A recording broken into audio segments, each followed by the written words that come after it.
Hello students, I was explaining you lesson number 4, that is formatting in MS Word. So now I am going to continue this same chapter.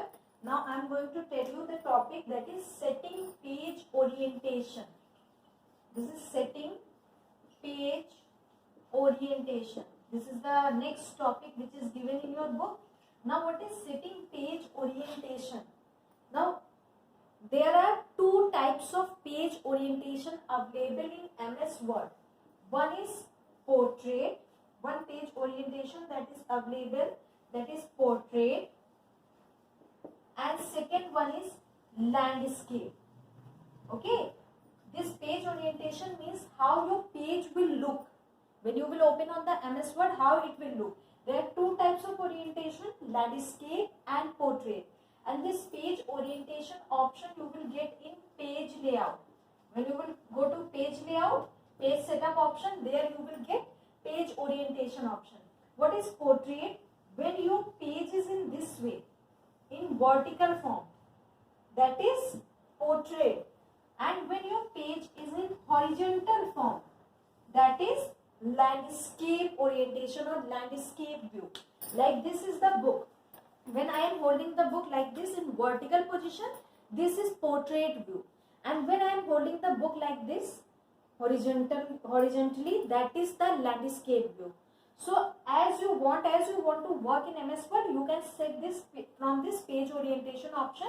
You can set the orientation of the page. Now next topic, that is setting paper size. Now this is the next topic which is given in your book, that is setting paper size.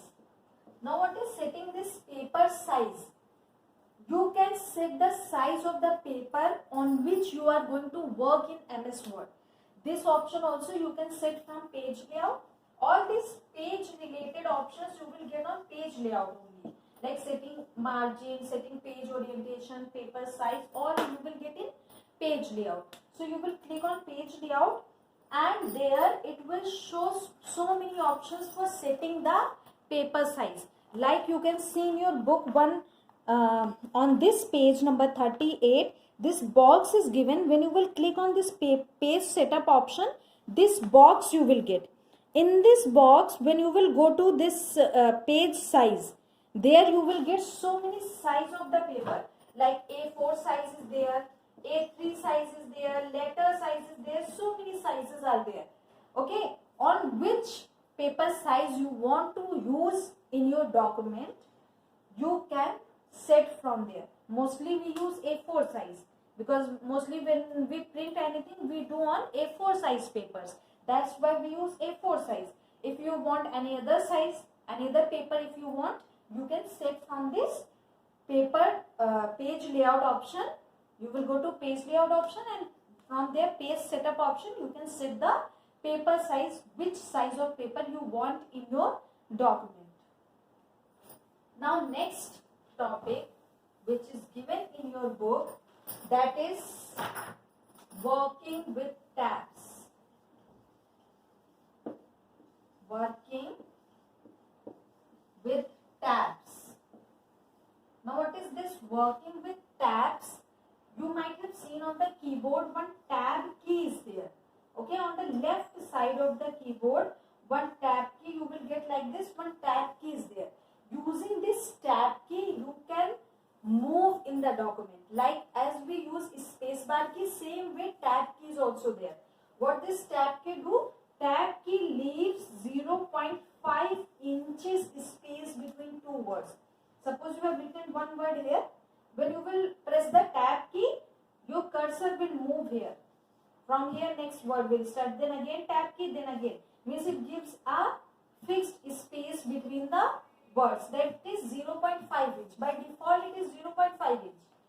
And if you want to change, like you want 1.2 or 1.5 inches space between these words. Okay, so by using this tab, you can go to the page layout and there you have to open the page setup option, and in that you will get this. When you will go to the page layout, you will click on this page layout option, and there you will get this paragraph group. In the paragraph group, one dialog box you will get, that is paragraph dialog box. You have to click on this, and when this box will come, from there you can set the tab key. Okay, tab size of whatever tab you want, the size of the tab you can set from there. Okay, like if you want 2 inches tab space, you can set from there. So when you will press the tab key, it will leave that fixed space which you have set. By default it is 0.5 inches. By going to the page layout option, and from there you can set the tab for your document wherever you are doing the typing. So what this tab key do, it leaves that fixed space. Whatever tab value you will set, that fixed space it will leave when you are going to do any typing work and when you are pressing the tab key from the keyboard.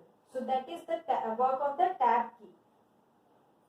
Now next option, it is used in place of space bar key. Space bar key gives only a little space, only one space between the words, okay, like this. But if you want more space, then we use the tab key. Tab key gives, space bar key gives 1 space, and tab key gives 5 spaces. 5 spaces between the words. Okay, space bar key gives 1 and tab key gives 5 spaces. By default it is 5. We can increase or decrease by our own. It depends on us. By changing the settings of the tab key, we can change the value of the tab key.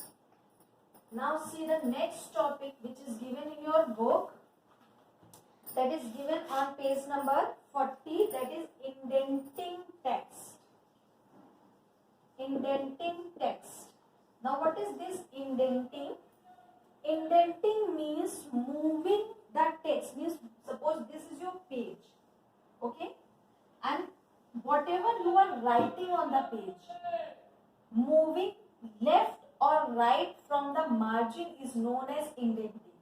Like this is your margin, okay. If you want to increase this margin, if you want to write from here, so what we do, we indent the text. For that 2 options are given. One is increase indent and one is decrease indent. 2 types of buttons are there. Increase indent button and decrease indent button. When we click on increase indent button, it increases the space from the margin. From this left margin, it will increase the space. Like if our margin is from here, when we will increase the indent, it will shift here. Then again it will shift here. Then again like this, it will shift the margin. When we decrease indent, it decreases our margin. Okay, it will shift our text this side. So 2 types of options are there. One is indent, decrease indent button, and one is increase indent button. So what is the meaning of the indent? This indenting option shifts your text left or right of the margin.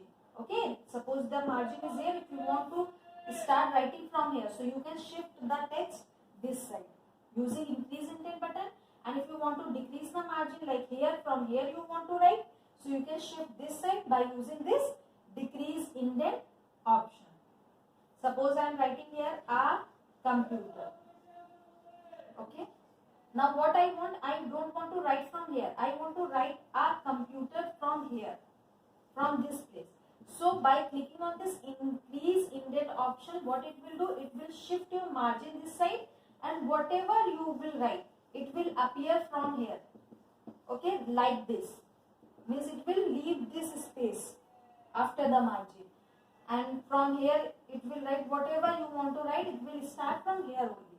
So this is the work of indent option. This is done by increase indent.